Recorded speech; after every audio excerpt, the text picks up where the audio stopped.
Hello everyone, welcome back after a long time to Locket Land Life, my very ad hoc improvised podcast. I've been meaning to come back and do this for ages, and I thought if I wait for the right time, the best time, whatever, it's never going to happen. There is no perfect time, and I can't promise this is going to be regular. I will do my best. And this one might be too long, it might be too short, I don't know. Oh yeah, I've been dying, so my hands are a bit grim. So I'm going to record this in sections. I'm not sure which way around I'm going to put them into the podcast, and I just hope you'll enjoy it. It will be me being me. I haven't tried being anyone else. I can't be anyone else, I'm me. So I hope you'll enjoy it. In this section I was going to talk about two shawls of very different size. I hope you can see me okay because the sun's beautiful and I've had to position the camera so that you don't see how messy my garden is, but it's lovely and I want to be outside. So the two shawls are, you'll have seen I've been knitting the Sophie scarf by Petite Knit. I think that's, you pronounce it Petite, but if you don't, I'm sorry. And this is mine in an uncharacteristically yellow shade of yellow. I don't know if you can see, it's a blend of merino, bamboo and silk, and I deliberately, as you know, don't dye things to be totally solid, so you can see there's tonal variation in it, which is how I like my yarns to look. I've just gone past the halfway point, so you can see I'm starting to bend back upwards. Those bumps there are where I've had the stitch marker, not one of my usual nice ones, bit of a yucky one, but I think they will flatten out when I block it, and obviously I don't intend to wear it with this jumper because that might be too much. But can yellow ever be too much? My children would say every single time. I can see Tom reflected in the window. He's hanging washing on the line, which I never thought I'd see. I can see Tom nodding. Oh, and he's just made a rude gesture at his mummy, which he shouldn't do. Oh, he's saying he should do. Okay, this is quite entertaining. I could just repeat what Tom's doing. He's saying no. So yeah, this is the Sophie scarf. As I say, I'm past halfway. It's very little.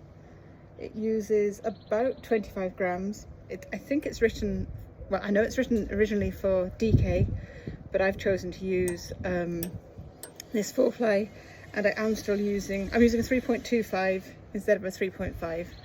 So I haven't changed the needle size much to accommodate the change in yarn, but I really like how it's looking.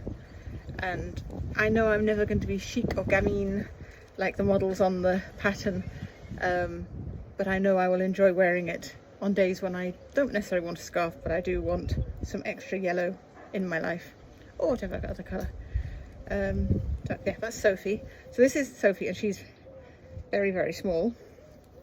By contrast, the thing I'm really enjoying knitting at the moment is my Dathan hat, which is obviously the Kate Davies design, and oops, turn it the right way up. This is it in progress, and I just love all those colours. It's in my favourite Jameson's of Shetland Spindrift, and it's just so much fun to knit. It's very easy. Once you know the pattern, you know it. 4-row repeat, and then the fun is just in which colour and which width of stripe to do next. And yeah, I really want to get this finished, although it's kind of my not work knitting. I am knitting it for the shop. Obviously it is going to be a shop sample when I'm not wearing it, but I really want to knit it because it's just so relaxing, and I don't tend to get to knit much that's just for play. So Tom's just taking the washing in, very good boy. So yeah, this is fun, but I really want to finish it. Sorry, another rude gesture. I haven't brought my children up very well, you can tell.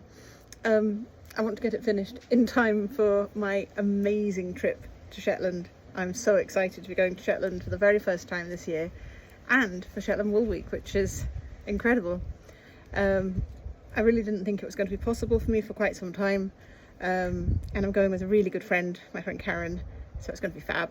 So I want to get this finished to wear when I'm there because it's lovely. And I know lots of people don't really love the scrunchy of Shetland wool, but it is my favourite. It's sheepy.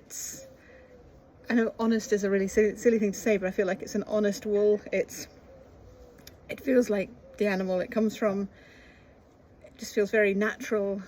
Yeah, I love it. And this is my favourite colour at the moment, which will surprise you. Let's see if you can see it. I'm going to be able to tell. It's called Osprey. If you can see it, you can just see it's a sort of brown but almost grey. It's got loads of light hits of blue through it, which is why I wanted to put it next to Aqua here, so you could see. If you can see. So yeah, I love it. Very colourful, very me. I have various sets available for Dathan in the shop, and they have enough yarn to knit either the huge hat or the Dathan jumper pullover, which goes up to size 55-inch chest with just the 15 balls in the pack. Kate originally designed it for her own Milwaukee tweed, which is a beautiful yarn. I sadly don't stock it, but it works very well with Jameson's of Spindrift, and I have permission from Kate to make these packs using a different yarn, which is lovely. I want to knit the jumper one day too, but jumpers, and they have to be big. I'm not skinny, and so never mind, it's what I am. I am losing weight. I have lost 10 pounds in the last few weeks, so I'm very pleased about that. And I'm going to say this out loud because it means I have to keep going. I've joined a running group again, and I'm going to start beginner running tonight at 5:30. Well, no, 5:30 is when I'm picking my friend up. 6 o'clock by the coast. I am going to start running again. Now, most people probably don't know that I was a keen runner. I didn't start running till I was in my 40s. I actually used it as part of my way of beating my mental health problems and rebuilding this version of me. And I ran a half marathon in 2013. I was training for another marathon, for a full marathon, which I didn't then apply for, because I loved running. Running just, I felt alive. I was literally bouncing up and down on the spot with enthusiasm. I was a lot thinner then. I'd lost 6.5 stone at the time, and I was a sort of size 12, and so running, I wasn't carrying so much around with me. But it wasn't just that, it was just that the endorphins from running were so incredible, and I wanted to get that back, but I've been scared, and with the encouragement of a friend, I'm joining a group, and we'll see how it goes. I'm a bit nervous because the reason I stopped running was because I took up spinning, and I'm not talking about spinning on a bicycle, I'm talking about spinning on a wheel. And because we all know I've got a very obsessive personality, when I started swimming, I do like swimming as well, in the sea. When I started spinning, I did it obsessively. I was spinning for hours and hours and hours, all the things they tell you not to do. And I had a traditional single treadle, Ashford traditional wheel, and laminate flooring. Now, as I treadled with my right foot, the wheel would gradually start to slide on the laminate flooring like this. So to stop it doing that, I would lock my left leg. I'm doing it now to demonstrate, which you can't see because you can only see this. I'd lock my left leg, brace it to sort of prevent any further forward motion being added from me. And by doing that, having my left leg in that locked position for hours on end meant I shortened all the calf muscles in my left leg. And the next time I went running, my Achilles tendon went, yay! And that's how it's been for a long time. But I think I've had the shop for 6 years. So it's probably about another year or two on top of that I haven't run. So maybe my Achilles may have fixed itself by now. But yeah, watch the space. Hold me to account, please. I am trying to make some big changes in my health. Trying to cut down on drinking wine so much. I do love wine. And it is the one way I use thing that stops my brain going, oh, new idea, oh, new idea, oh, new idea. But I need to divert myself from that, find other ways to relax. I do need to lose weight, and I do want to run. So that is my challenge. I'm going to challenge myself to start running again. Hi, I wanted to talk to you about my Locket's Book and Craft Club that I've been running this year. It was a really happy decision. I don't know quite why I came up with it. I had tried it once before when I first opened to do a book and craft club, but I was very new and didn't really have the following then to make a good enough group for people to really enjoy being part of. But it was still fun back then as well. So this year I decided was the year of the book and craft club, and the very first book we chose was, well, I chose, yeah, let's not pretend it's a democracy here. I chose the book. I chose The Lost Lights of St Kilda. That's probably back to front to you. It's by Elizabeth Gifford. The description is, a world at war, two lovers separated, can they find their way back? And it's about the last ever community on St Kilda, a very remote Scottish island that was evacuated in 1930. And about a young girl called Chrissy who lived there. She was an islander. And about Fred Lawson, a young man who came to the island. He was from elsewhere in Scotland and met Chrissy, and it's their story, and then told both at the time. I can't remember what the first year is. 1 second, I will have a look. 1 moment. 1927. So Fred goes to St Kilda in 1927. It then pans forward to 1940 when he is a prisoner of war in Germany. He's part of the Highland Regiment that was really badly decimated by the war in Germany, and he's trying to escape back, and he's decided he has to go back and find Chrissy. It's a beautiful story. There's no shying away from the hardship of living on St Kilda. It definitely was a hard life, but it's still beautiful. There's still that romantic notion of, oh, I'd love to live that life, the simplicity. Lots of things are discussed and considered in it. It's not a twiddly little story. It's got lots of layers, and I loved it. It's one of the stories, a book I read last year that I was absolutely astounded by. So it was my first choice for the book club. So I wanted to make a craft kit that reflected elements of the story as they spoke to me. And one thing is that all the ladies on the island wore neckerchiefs. Now they wore bright red neckerchiefs, but I wanted to have something that was more versatile, more that people could make differently, and was inspired by the island. And so I dyed some yarn to represent the machair, which is the wild meadowland that runs down to the coast, down to the sort of sand dunes. And so this is the neckerchief I designed. Now, other people, the way I wrote it was more of a recipe than a pattern. So I told people how the construction worked, but I said, but make it your own. Do the stripes as wide as you like, or as thin as you like, or as many as you like. Do 1 or 2 yarn overs, do a lot of yarn overs. I have a very short attention span. In my ADHD talking. So I wanted lots of variety, lots of change, but some of the most beautiful shawls were actually the ones that were fairly solid. So my colours had 6 colours. You've got the yellow of the flowers, the pink of the sea thrift, you've got the silver green leaves. There's one particular passage in the book that told me what colours I wanted to dye. Got the blue of the sea, find a good bit of grey.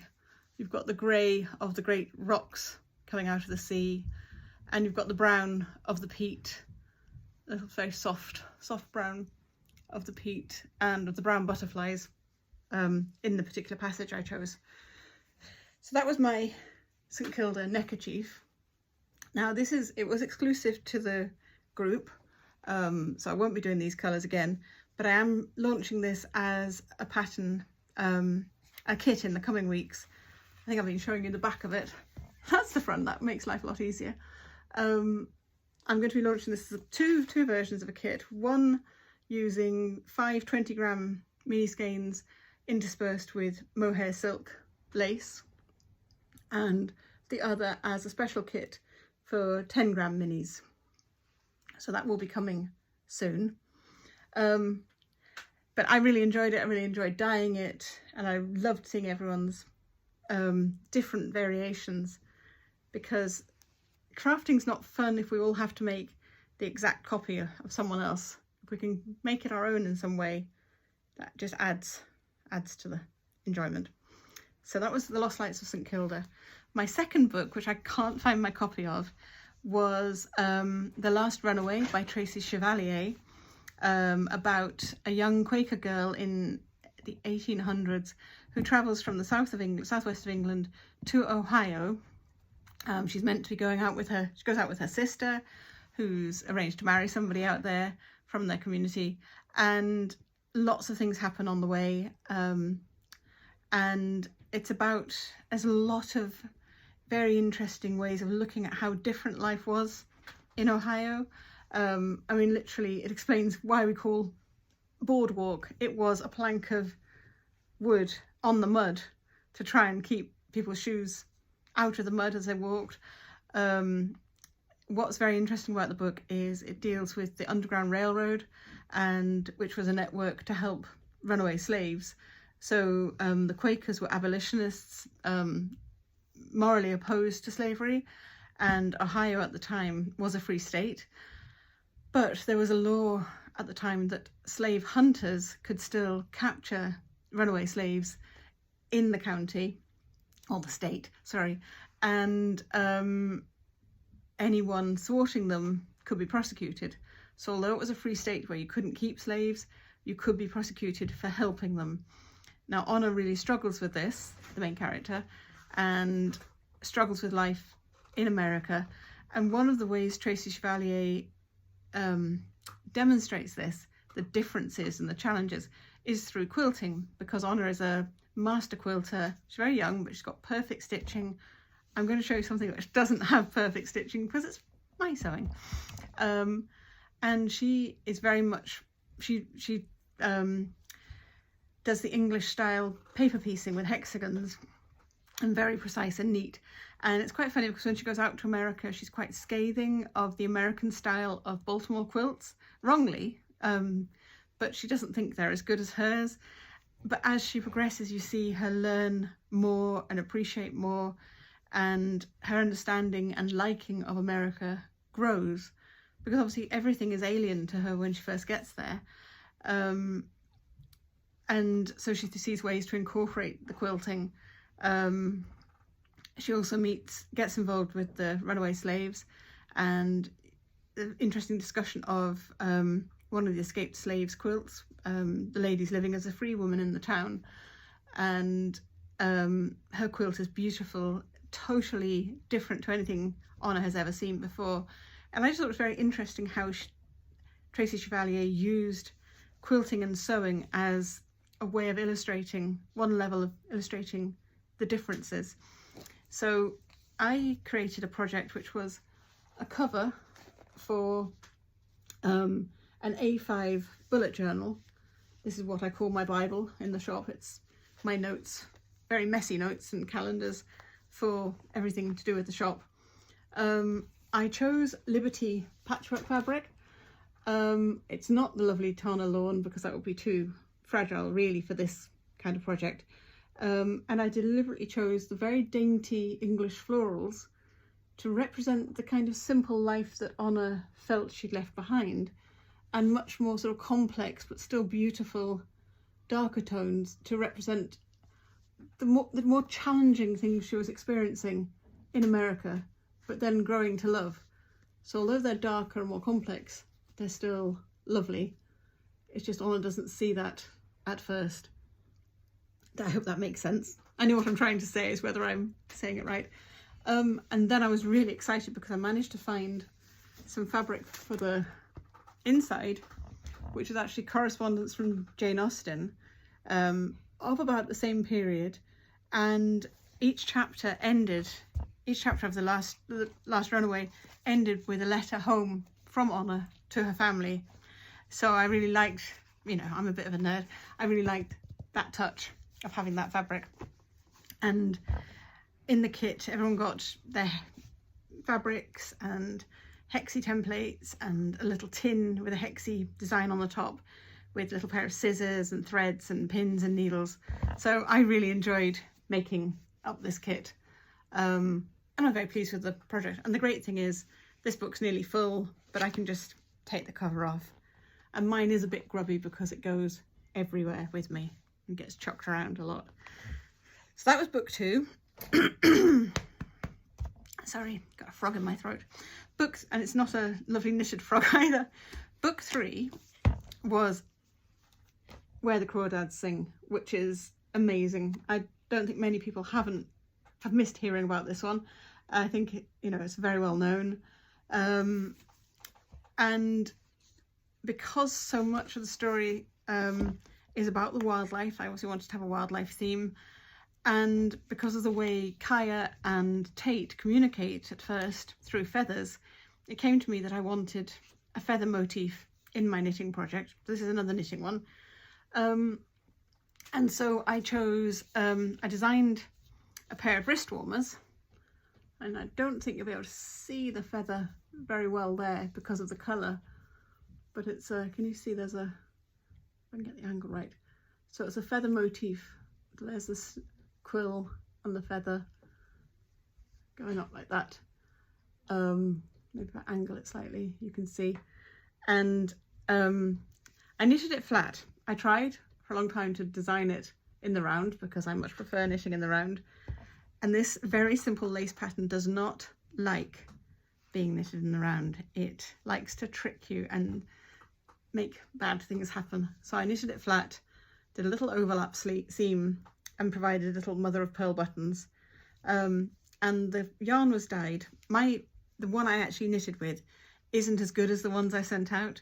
They had a little bit more buff showing on them, and it was dyed to represent the great blue heron, which is the bird, get my words in, the feather that Tate first gives Kaya. His very first feather is the eyebrow feather of the great blue heron. And I'd looked up online and said, what birds are most significant in the book? And it was said that the great blue heron represented Kaya's strength and resilience. So that's why I chose that. Now, book 4, I'm going to do this very quickly because I need to go to the post office. Book 4 was a debut novel by an English author called The Lost Storyteller. It's Amanda Block. And I found this when I was on holiday. And it's about a girl who loses touch with her father. Her father disappears out of her life when she's young. He was once a famous children's TV personality. But she's really just blanked him out of her mind until one day a journalist turns up and asks where he went and starts questioning, you know, what does she know about his disappearance? And it sort of triggers her curiosity again. And then she discovers that he actually left behind a book of fairy tales called Seven Tales. I haven't read this one for a few weeks. So Seven Tales is a little green covered book that he published for her. And it's dedicated to Birdie. She'd forgotten that Birdie was his pet name for her. He had been eliminated from her life, I guess, by her mother. And very reluctantly at first, she starts to try and find him, using the stories from the book as a bit of a clue and trying to connect with people who might have known what happened and where he was now. The very first story is The Boy and the Nixie, which is a Nixie is a water sprite that if you catch them will grant you a wish. And this little boy is trawling in a lake. So they're kind of fairy tales, and some of them are a bit grim, but this one, he catches the Nixie and she promises to offer him a wish. when she comes out of the water, so it's in a pond that's covered in lily pads, she's dripping with green waterweed, but very, very beautiful. And I instantly thought of a shawl my lovely friend Elitza Grant had designed for me a few years ago for an Easter project, and decided we could adapt it slightly. And I haven't finished it, but this is the shawl. So it's got a lovely, what I like about it is it's got a lovely net-like quality. So it's like the net that he catches her in. I dyed yarn, it's not quite the same as this, but similar. So 100 gram skein of Blueface Leicester and nylon to make this very drapey, ephemeral shawl. And then along the bottom are little lilies, the lily pads on the pond. They're a bit flattened, a bit screwed up at the moment because it's been in my bag. But that was the project, and it just really spoke to me of the boy fishing this amazing creature out of the water and how beautiful she was. So that was book and project number 4. So I'm going to talk later in the podcast about book 5, which is currently available to sign up for. So you can see about that in a bit. But I thought I would show you the ones that have been. Various other projects will be coming off these.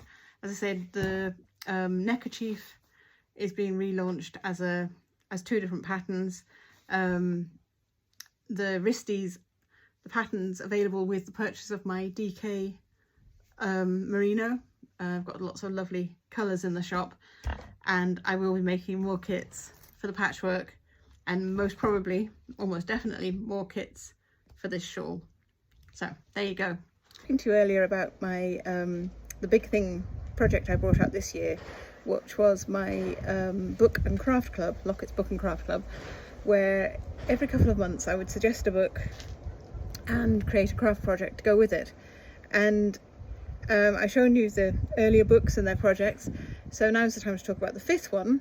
I'm currently designing this and test knitting it and have all the colours set, so no peaks. And in honour of my trip to Shetland, it needed to be one of the Anne Cleave Shetland series, and the project needed to be Fair Isle. So that's all you're getting to know, is that it's a Fair Isle project using Jamieson's of Shetland Spindrift. The book this time is Red Bones by Anne Cleeves with lovely Jimmy Perez. It's the 3rd in her series. The first section of books were all named after colours, so you had Raven Black, White Knights, Red Bones, and something blue, forgotten, Blue Lightning. The next 4 in the Shetland series were about the elements. So you had Dead Water, I did know them and I've just doubted myself, Thin Air, Cold Earth, and Wildfire. So this is the 3rd book in the first block of 4. And it's a really good one. It features an archaeological dig, which obviously has relevance to me. My husband's an archaeologist. I met him on a dig. I always say that he's my age relic and I'm his best find. He doesn't always agree with either of those. And I think I've probably mentioned before the famous Agatha Christie comment. Her husband was an archaeologist, and she said it's great being married to an archaeologist because the older you get, the more interesting they find you. I'm going to wait and see if that holds true. I'm not sure it will. But yeah, so it's got an archaeological dig. It's obviously got murder. I'm partway through, we're up to 2 at the moment. And it's very interesting. One of the main characters is an English woman living on the island who's trying to set up courses and promote Scottish handicrafts, Shetland handicrafts, which obviously is very interesting.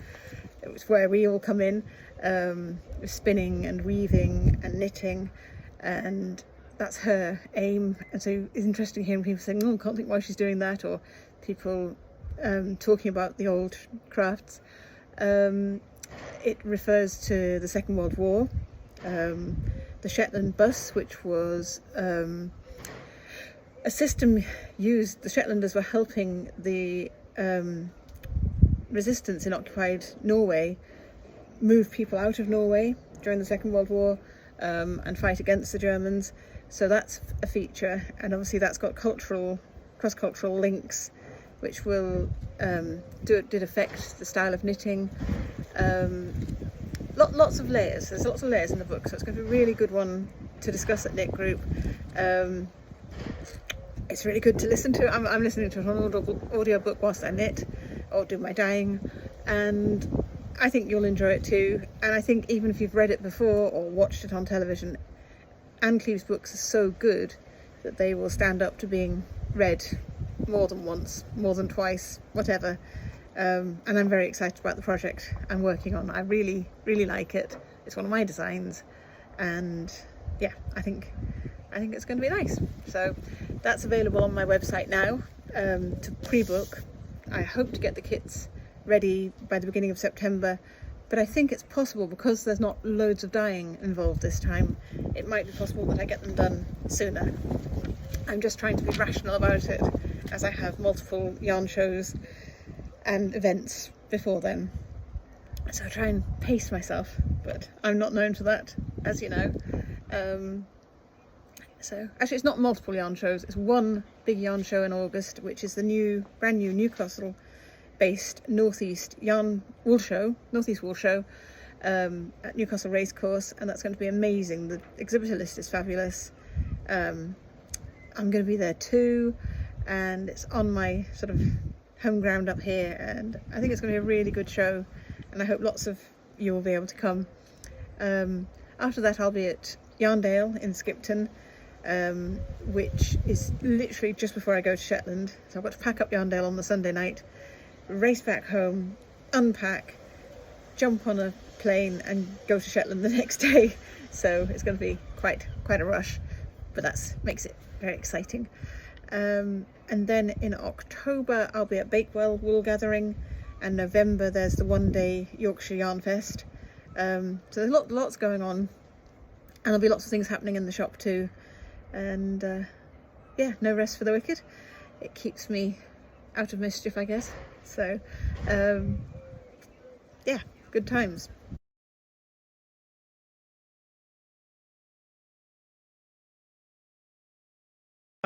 It's another quick Thursday afternoon, must get to the post office soon kind of quick live. I wanted to talk to you about the really nice cards I've had from Rue Waterhouse, the bookshelf ones, because I don't know if people realise they're actually paintings, and when you realise they're paintings you think they're just so good.